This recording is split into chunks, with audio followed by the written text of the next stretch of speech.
What's up guys, Barry Gaming here, back with some more idle heroes, and today we're going to be getting back to some guides for you guys, talking about some heroes that you might not have on your account that would actually help you in some game modes with some progression. Now of course, the best support heroes to have on your account is usually the tenants of your Transcendence heroes that are going to be hard carrying your account. However, there's some heroes you're going to be able to use in specific game modes that are always going to be helpful outside of places like Void Campaign, where you can only use Transcendence heroes. We're talking about all the other game modes, and these are going to be some of the best heroes you need to make sure you have on your account, most of the time at 10 star, sometimes even lower. Hopefully you guys enjoy this one. Let's jump right into it.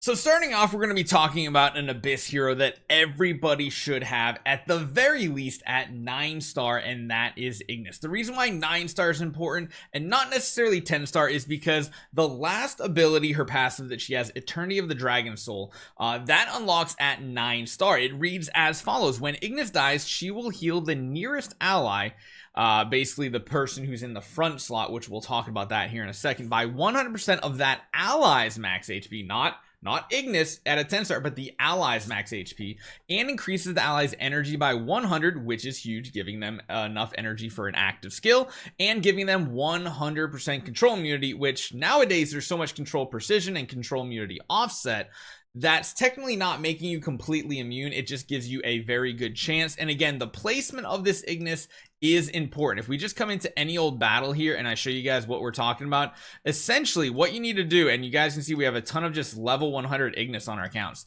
If we had heroes like this, if she dies, she will feed energy front first. If for some reason no one's there, she will then feed it back. If you're in this weird scenario where you have heroes like this, if there's no one directly in the front slot, she'll go to the next closest after that, which would be Waldeck. If Waldeck was for some reason further over, she would then feed it forward. It's really weird how it works, but this hero is probably one of the most utility heroes you will ever see. Now, if you do want to take her a little further and bring her up to 10 star, that does increase her ultimate, her active skill here, a little bit more, giving more damage reduction and more energy. You get 40% damage reduction to the same spot. That same hero gets damage reduction for 3 rounds and gets 100 energy for that next round. You compare that to the 9 star version, which I think you can see right here. You're only giving 20% damage reduction and 50 energy. This is why it's so important. But even in the early game, having a bone stock regular old 5-star Ignis still isn't that bad, because you're still giving some energy, some control immunity, some damage reduction, and some energy with the passive and the active skills. This is why everybody has this support here on their account, and you'll use it pretty much everywhere besides non-Abyss Seal Land, and of course just all of Void Campaign, since you can't slot her in. Everywhere else she's viable to be used, and everywhere else she's very, very good. Doesn't matter the game mode. Now, the next hero we talk about a ton, mainly because Eloise is the go-to in the early game, but even after that, so long as you're still in the older game modes, Tix's ultimate skill, his active skill right here, just does so much damage, because what he does is he does damage based on the target's attack right here. 800% of the target's attack. Now, one thing to note with this hero, you will see a giant drop off on him in a few different game modes. Beyond that, when he does die, he does damage to the target, which is really, really awesome too. But just to clarify, there's a couple things that he doesn't do well. Oh man, I actually forget. They put in Tower of the Brave all these things. It's so confusing. Sealand, Aspen Dungeon, and Tower of Oblivion are all here. Couple notes: once you get past all of Tower of Oblivion and get to Tower of Dream, Tix drops off because they changed the way that the stats are allocated on enemy heroes. They don't have giant attack values anymore. Keep that in mind. Once you get to Purgatory and Aspen Dungeon, same thing happens. Once you get to Sealand 21, in Sealand, again, Tix is going to drop off. Every newer game mode, he very, very much suffers in, because the enemies don't have a crazy high amount of attack anymore. They have some hidden stuff behind, but that's basically because they were stealing too much attack. You find this very similar situation with Lord of Fear Aspen not stealing a crazy amount of attack in certain game modes. That's mainly because of the same reason. The attack value of the enemy isn't huge, but having him at just like a 10 star on an early mid game account can get you an insane amount of progression. So you might want to consider building him to 10 star. Once you get to those newer game modes, then you can feed him off. But in the meantime, he's absolutely amazing. One of the heroes that has literally stood the test of time is Carrie, and there's a couple reasons for it. One of them is her Shadow Spirit passive. This allows her to revive basically indefinitely. She has infinite revives so long as you have a hero on the battlefield surviving, and of course you get layers. She revives with 100 HP and 100 energy. That means she can use her active skill immediately, draining energy, giving them energy oscillation, devouring mark, all these fun things. Draining energy is one of the most powerful things in this game because she literally drains the entire energy bar. Yes, all of the energy can be drained by Carrie. This is something you don't see really in any other hero in Idle Heroes or even other idle AFK games out there. Carrie to this day is amazing, even just slotting her into some random teams. If you are wondering, who do I put in extra slots when I have like one carry hero, one support hero, and then like everything else? Well, besides the carry hero, you're going to want to put the hero Carrie in your lineup too, because she's just going to indefinitely revive, drain the energy from the enemies, which is going to increase the survivability of your team.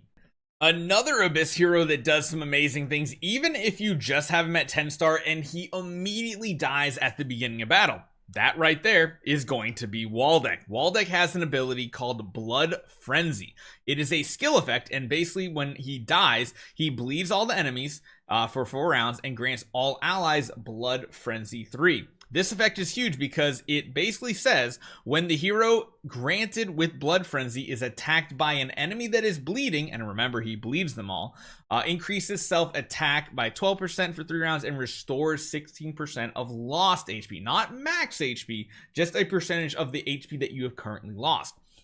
This is a huge boost to damage and also survivability, and especially if you have other heroes in your team that are going to survive, mainly, you know, the Transcendence hero like Scarlet Queen, who's applying tons of bleeds to enemies and keeping that bleed up. That pretty much guarantees the fact that this Blood Frenzy skill that's even on his active skill, it'll work throughout those 4 rounds, which in reality, in case you guys didn't know, bleeds and dots hit immediately. So when it says for 4 rounds, it's really 3 rounds, because in the first round it immediately ticks the first dot in the first round. At the end of the round it ticks another one, and then you have 2 subsequent rounds after that. But this Blood Frenzy ability is amazing, and you probably want to have a 10-star Waldeck on your account if you need some healing and you need some more attack. Next up, we have one of my favorite heroes ever in the game, Rogan, and it really comes down to one ability, again, happening at the beginning of battle. Even if he dies immediately, he's still affecting your strong heroes. War Pass Roar passive skill. When the battle starts, increases all allies speed by 20, which isn't as important as it was when this hero came out, but also increases their crit damage by 20%. If you're not already at that 150% crit damage cap, this can be good. And then of course assassins get a double bonus. If you can get him to live to 1 extra round, this is where it really comes in big. Increases all allies attack by 20% and crit chance by 10%. Again, assassins enjoy a double bonus there. That is really good. And then beyond that, if you can survive and get an active skill on him, he puts the Bloodthirsty effect potentially on your hero, which basically grants them the ability to have healing on them whenever they release their active or basic attacks. They will deal extra damage equal to 20% of the target's lost HP and restore your hero's HP by 30% of that total damage dealt. Very, very strong hero. A little bit harder to use than the rest of the heroes because you really want him to survive at least 1 or 2 rounds. You might want to build him up further, but taking him to like 10 star, using him as a pure support hero can be good if you're looking for a hero to slot into your team. And the last one we're going to talk about here today, Heart Watcher. If you care about PvE damage, as talking about bosses and stuff, you need Heart Watcher, and especially Heart Watcher at 10 star on your account, because that increases her ultimate active skill to the top. Yes, her basic attack still applies those Watcher marks at a lower rate, but this one is much better. Basically, every time she hits a target with a basic attack, which it gives 35% additional damage, and the active skill gives 45% additional damage, is essentially marking that target for the rest of the battle, and it can stack up to basically make the target take 300% additional damage from all sources. This hero is amazing, one of the oldest heroes in this list, still relevant to this day. So hopefully this helps you out, especially if you're in the mid game. You might have a couple Transcendence heroes, maybe 3 or even 4, and you have those couple slots that you're like, who do I even put in this team? I really don't know. These are some really good options, the best of the best, and we might have a follow-up video talking about some niche heroes that you might use in the early game that are surprisingly useful against certain enemies. Hopefully you guys enjoy this one. Let me know what you guys think. I'll see you guys next time.